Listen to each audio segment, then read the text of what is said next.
हम अपना दर्द बांटे या न बांटे पर हंसी बांटे।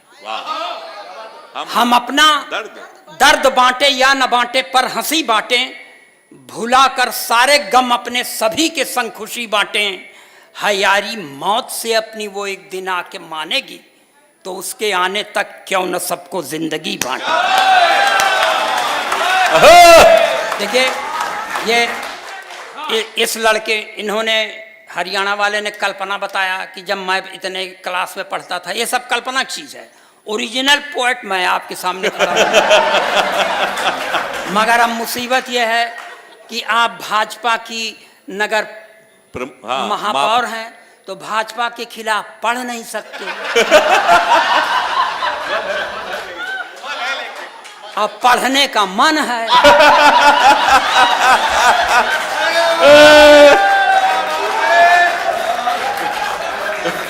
अरे देखिए मैं ओरिजिनल पोएट हूँ। सुना दो। मैं कोई वीर रस का कवि थोड़ी हूँ कि पाकिस्तान का सीना फाड़ देंगे, रावलपिंडी में झंडा गाड़ देंगे।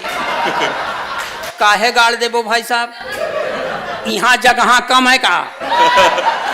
जो काम यहाँ करना चाहिए नहीं, सीधे रावलपिंडी वही झगड़े की जड़। और एक टिप्पणी पर आपकी तालियां उठें कि नापाक सरजमी पर पाक तिरंगा झंडा नहीं फहराया जाता। मैं सारी अपनी भूमिका, मैं आधा घंटा नाटक करता हूं तब पढ़ता हूं, लेकिन आपके पास समय नहीं है। मैं सारी अपनी भूमिका को खत्म करता हूं और सिर्फ आपके पास ओरिजिनल पोइट्री की एक बहुत एकदम प्राचीनतम या नवीनतम रचना पढ़ना चाहता। दादा ये श्रृंगार वाली भी तो पढ़ रही थी लड़कियां, क्या भाई साहब श्रृंगार की कवियन से हमार जान बच गया।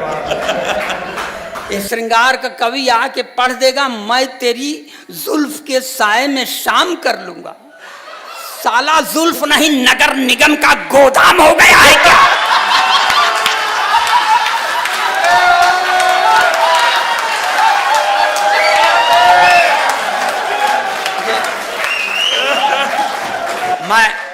बाप रे बाप, मैं देखा आपने बम बचा के रखा था। मैं प्रणाम करता हूं। आप लोग ऐसे अखिलेश द्विवेदी को सुन लीजिए। कसम भगवान की, हम अच्छी और गंदी पंक्तियां पढ़ने के लिए पूरे देश में कुख्यात हैं। आप लोग थोड़ा सा मन लगाइए, मैं यहां से चालू होता हूं। हाँ। और ये सरकार के एक नारे के हम सख्त खिलाफ हैं, जिसमें सरकार कहती है नारी सशक्तिकरण। नारी सशक्तिकरण का मतलब पुरुष अशक्तिकरण। जौन काम अपने खिलाफ हो क्यों माने? अब आपको बता दें, जिस नारी ने 38 साल से मेरा जीना हराम कर दिया है, उसके सशक्तिकरण की बात गले के नीचे नहीं उतरती। मैं आपको बताऊं, अभी 4-5 महीने पहले मेरी पत्नी रिटायर हो गई। नौकरी में थी, रिटायर हो गई। अब अफसर थी, हम कुछ नहीं थे। और जब अब रिटायर होने के बाद महापौर जी, उसने अपना जन्मदिन मनाया। जन्मदिन मनाया तो 15-20 ठो औरतें आ गई और 10-5 ठो पुरुष भी आ गए, जिनको मैं फूटी आंख नहीं देखना चाह रहा था, लेकिन आ गए क्योंकि जन्मदिन मेरी पत्नी का था और उसने बुलाया था। और कुछ उसको भेंट भी लेकर आए। तो बाद में हमको भी लोगों ने पकड़ लिया मैडम, और कहा कि चलिए आप भी कुछ भेंट दीजिए। तो मैंने अपने पत्नी के सामने खड़े होकर, सबके सामने मैंने अपने पत्नी से कहा कि तुम्हें और क्या दूं मैं दिल के सिवा। तो उसने कहा आपन दिल अपने पास रख, निकाल देगा तो मर जाएगा। अगर बहुत देना चाहता है तो चल तनिष्क शोरूम पर। अब वहां जाने की हमारी औकात नहीं थी, इसलिए मेरी पट नहीं रही अपने पत्नी से। और आपको बता दें, पत्नियों के प्रति दूर से निष्ठा रखता हूं, नारियों के प्रति बहुत सम्मान नहीं रखता, क्योंकि 3-4 महीने पहले मेरा एक दोस्त गुजर गया बाबूजी। तो मैं 3-4 दिन बाद अपने पत्नी के साथ उसके यहाँ मुकाम देने चला गया। तो मेरी पत्नी ने मेरे दोस्त की बेवा से पूछ लिया, बहन जी क्या हो गया था कि भाई साहब इतनी जल्दी खत्म हो गए? तो मेरे दोस्त की बेवा ने कहा कुछ नहीं बहन जी, सुबेरे उठे थे, एक कप चाय पिए, बाथरूम चले गए, जब बाथरूम से घूम कर आए तो मुंह से खून फेंक कर मर गए। लगता है चाय की पत्ती में जहर था।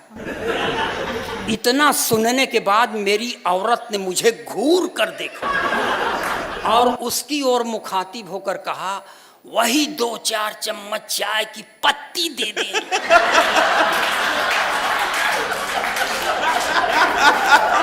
मैंने कहा भाग्यवान, ये तू चाय की पत्ती क्यों मांग रही है? उसने कहा चुप रहो, ये महिलाओं के बीच का मामला है, आज इनके ऊपर विपत्ति पड़ी है, मैं आई हूं कल।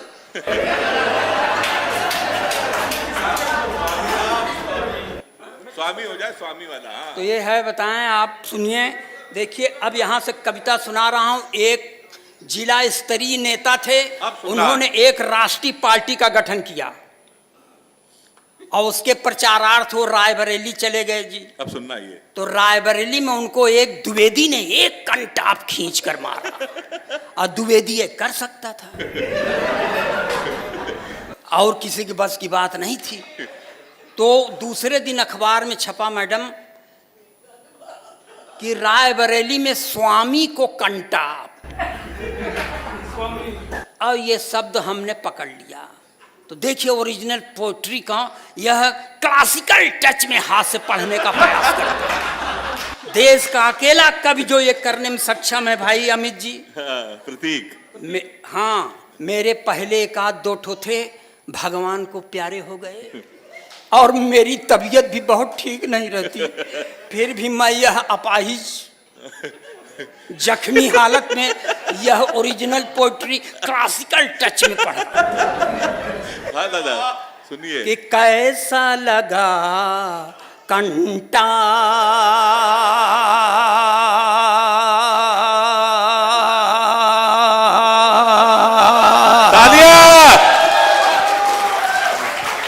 कैसा लगा कंटाप स्वामी, कैसा लगा कंटा।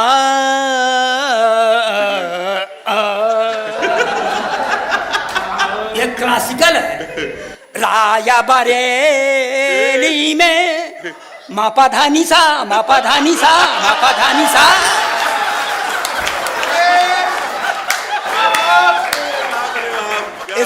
इसको क्लासिकल कहते हैं।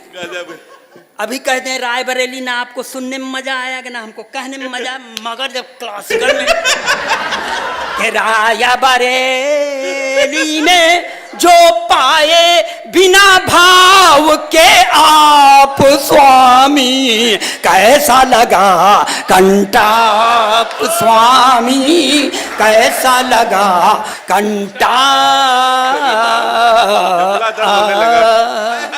गला दर्द हो रहा हंसते हंसते। अच्छा, मारने वालों में 2 मित्र थे, एक पंडित था, एक अहीर था। और यह सार्वभौमिक सत्य अखिलेश यादव लाख कोशिश कर लें, पंडितों को अहीरों से दूर करने का नहीं कर सकते। क्यों? यह इस सत्य की, शाश्वत सत्य का प्रमाण है कि भगवान कृष्ण की सुदामा से दोस्ती थी। तब पढ़ता हूं कि पंडित और